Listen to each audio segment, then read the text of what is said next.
വിദ്യാഭ്യാസ സ്ഥാപനങ്ങളിലെ റാഗിങ്ങും ആക്രമണങ്ങളും തടയാൻ പൂക്കോട് വെറ്റിനറി കോളേജിൽ റാഗിങ്ങിനിരയായി മരിച്ച സിദ്ധാർത്ഥന്റെ പേരിൽ ആപ്പും നിയമവും പ്രഖ്യാപിച്ച വി ഡി സതീശൻ സർക്കാരിന്റെ ബജറ്റ്. റാഗിംഗ് തടയാൻ സിദ്ധാർത്ഥൻ സ്റ്റുഡൻസ് ഡിസ്ട്രസ് ആപ്പും Siddharthan anti ragging and student welfare ആക്ടും സംസ്ഥാനത്ത് കൊണ്ടുവരുമെന്ന് ബജറ്റിൽ പ്രഖ്യാപനം. സംസ്ഥാനത്തെ കോളേജുകളിൽ റാഗിങ്ങും ആക്രമണങ്ങളും ഒരു പ്രധാന പ്രശ്നമായി നിലനിൽക്കുന്നു. സാർ, ഇത് തടയാൻ കേരളത്തിലെ ക്യാമ്പസുകൾ റാഗിംഗ് തടയാൻ സിദ്ധാർത്ഥൻ സ്റ്റുഡന്റ് ഡിസ്ട്രസ് ആപ്പും റാഗിംഗ് തടയാനും വിദ്യാർത്ഥികളുടെ ക്ഷേമം ഉറപ്പുവരുത്താനും Siddharthan anti ragging and student welfare ആക്ടും സംസ്ഥാനത്ത് നടപ്പാക്കും.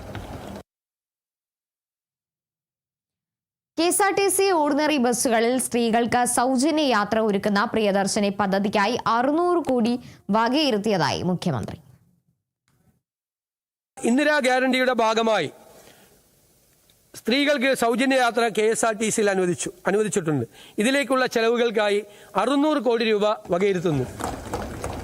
ക്ഷേമ പദ്ധതികൾ സർ, അംഗൻവാടി വർക്കർമാർക്കും ഹെൽപ്പർമാർക്കും പ്രതിമാസ ഓണറേറിയം 1000 രൂപയാക്കി വർദ്ധിപ്പിച്ചു. ഇതിന് 66.20 കോടി രൂപ നീക്കിവെക്കുന്നു. സർ, ആശാ വർക്കർമാരുടെ പ്രതിമാസ ഓണറേറിയം 3000 രൂപ വർദ്ധിപ്പിച്ച് 9000 രൂപയിൽ നിന്ന് 12000 രൂപയാക്കി ഉയർത്തി.